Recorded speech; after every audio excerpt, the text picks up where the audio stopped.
Salut, j'espère que vous allez bien. Alors pour ce dernier bilan achat manga du mois de décembre 2020, je me suis procuré plus de 30 volumes. Alors sans plus attendre, on va commencer. Alors je vais commencer cette vidéo achat manga avec les mangas dont j'essaie de rattraper la publication et en commençant avec les One Piece dont je me suis procuré les tomes 92 et 93. Alors je n'ai pas le 91, il n'était pas en boutique que quand je me suis déplacé. Ce sont des mangas que j'ai achetés grâce à ma carte de fidélité de mon Leclerc, Edouard Leclerc, voilà. C'est 2 tomes, on va dire, gratuits, avec les bons d'achat. On enchaîne avec une autre série dont j'essaie de rattraper la publication, les Seven Deadly Sins. Donc je me suis pris les tomes 21, 22 et le tome 23. Mais pour le mois de décembre, je ne me suis pas arrêté à ces 3 volumes de Nanatsu no Taizai, puisque je me suis également pris... Là, c'est vraiment n'importe quoi, voilà, mais j'ai pas d'autre choix. De toute façon, c'est les seuls qu'ils avaient. Le tome 29, qui a un petit peu... Il a pris un peu l'eau. Voilà, j'ai trouvé d'occasion. Alors, le 29, le 33, le 35... Et là, bon, là, ça va devenir un peu mieux parce que, bon, il y a le 36, le 37, le 38 et le 39. Alors, franchement, ça fait plaisir. Je vais pas pouvoir les lire avant un petit bout de temps puisque j'ai jusqu'au tome 24. Après, j'ai un trou entre le 25 et le 29. J'ai ni le 30, ni le 31, ni le 32. Mais c'est pas grave. De toute façon, je ne suis pas pressé. Et les autres tomes, je regardais sur la Fnac.com. Ils le sont pour l'instant. Donc voilà, je les achèterai quand j'aurai le temps. Alors, j'ai également pris les volumes 4 et 5 de la nouvelle édition de Shaman King. Alors c'est des tomes qui normalement étaient censés sortir en novembre, mais j'ai réussi à me les procurer seulement et uniquement qu'en décembre. Alors je les ai lus et j'ai bien aimé. Et on continue, bien sûr, la fameuse fresque de cette édition double. Alors bien évidemment, j'ai également pris le 4e tome de Shaman King Flowers.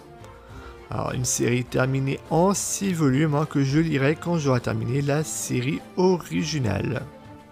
On enchaîne avec le tome 13 et 14 de Demon Slayer. Franchement 2 tomes centrés sur de l'action et de l'action. En veux-tu, en voilà. Franchement 2 très bons tomes de Demon Slayer.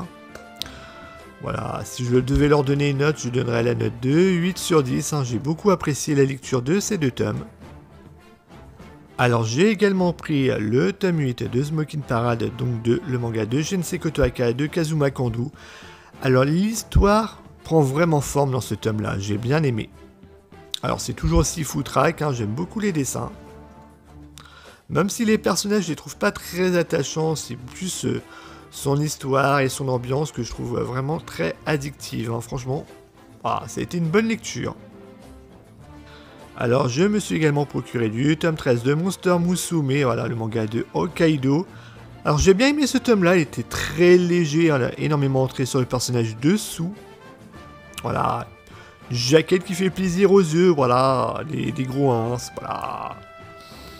ça casse pas 3 pattes à un canard, mais ça se lit avec beaucoup de plaisir, des fois ça fait du bien. De ne pas se prendre la tête, et ce manga est fait pour ça. Alors j'ai également pris le tome 17 de Bungo Stray Dogs.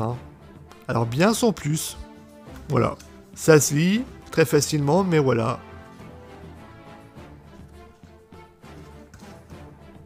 C'était quand même pas mal ce tome là quand même. Alors bien évidemment j'ai également pris le tome 7 de Fairy Tail Underworld Ace Quest. Alors franchement, le dessin de Hatsuo Ueda est vraiment de très bonne qualité. On dirait vraiment que c'est Hiro Mashima qui a dessiné ce manga, c'est incroyable. Alors c'est un scénario de Hiro Mashima lui-même, donc c'est une très bonne suite de Fairy Tail. Alors on continue avec une très bonne surprise, le tome 13 de Platinum End, donc le manga de Tsugumi Oba et de Takeshi Obata. Franchement, ça a été un très bon tome. mais sans mentir, hein, franchement j'ai énormément apprécié. On a une guerre psychologique de très haute volée, je trouve, sur ce tome-là. Alors on enchaîne avec également un bon manga, donc c'est The Quintessentiel Quintuplet, le tome 6, hein, franchement j'ai bien apprécié. Les examens, et voilà, c'est le personnage de Futaro Yusugi qui va en tirer les conséquences de des résultats des 5 sœurs. Voilà. C'était pas mal. Alors il y a un petit conflit qui arrive en plein milieu du tome qui est un petit peu résolu de façon un peu trop rapide à mon goût, mais c'est un tome de bonne qualité, hein, comme la série de toute façon. Alors j'ai également pris du tome 22 Sky High Survival, l'avant-dernier tome de la série. Franchement la cover est géniale. Elle est simple mais extrêmement efficace, hein, j'aime beaucoup. Et c'est franchement un tome qui prépare voilà, la fin du manga et qui était vraiment très très bon. Alors j'ai hâte d'avoir le 21e et dernier tome de la série. Franchement c'est une super série de survival game. Autre très bonne série donc c'est le tome 13 de Dr Stone, donc dessiné par Boichi. Franchement j'adore cette série. Et Senku et ses amis voilà, sont pas au bout de leur surprise, hein, toujours des nouvelles inventions, voilà, c'est pas prise de tête, hein, c'est pas non plus le truc le plus sérieux au monde, hein, faut vraiment lire au 2e voire 3e degré pour apprécier vraiment dans toute sa quintessence ce manga, mais franchement moi j'ai apprécié énormément. C'est très léger, j'aime beaucoup. Autre très bonne lecture pour ce mois de décembre, The Promised Neverland, tome 17, franchement, une claque. Voilà, le manga est terminé en 20 ou 21 tomes, hein, je ne sais plus. J'ai hâte de voir la fin. Franchement, c'est incroyable, c'est génial. Du très très bon. Alors c'est pratiquement mon meilleur achat pour ce mois de décembre. Voilà, c'est le tome 32 de l'Attaque des Titans, le manga de Hajime Isayama. Franchement, incroyable. Tous nos personnages ont fait des choix. Le grand terrassement, ça commence et ça pète dans tous les sens et une bombe incroyable. Franchement, génialissime. Vivement la suite. Et comme on dit souvent, le meilleur pour la fin. Alors, comme tous les 2 mois, je reçois mes 4 petits tomes de Kingdom. Donc là, c'est les tomes 55 à 58. Alors, c'est toujours la guerre contre l'état de Zhao. Et franchement, plus je lis Kingdom et plus je me dis, voilà, c'est mon manga préféré. Il y a de la stratégie, il y a de la technique, il y a des envolées lyriques, des personnages hauts en couleur, de l'action en veux-tu en voilà, de la stratégie, de la réflexion, il y a tout. Mais il y a tout dedans, franchement, le dessin est bon, les personnages sont excellents, mais tout est génial.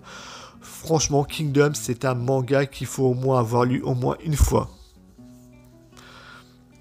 Et j'ai trop hâte de lire la suite, hein. Étant donné comment se termine ce tome 58, hein. Parfois, il y a des arcs qui sont longs. Mais quand c'est aussi bon que ça, on veut que ça continue comme ça. Franchement, Kingdom, c'est un chef-d'œuvre. Et voilà donc, cette vidéo est terminée. J'espère qu'elle vous aura plu. Alors j'espère que vous également, de votre côté, vous vous êtes fait plaisir, hein, pour cette période de vacances confinement assez bizarroïde, hein. Et moi, je vous dis à la prochaine. Ciao.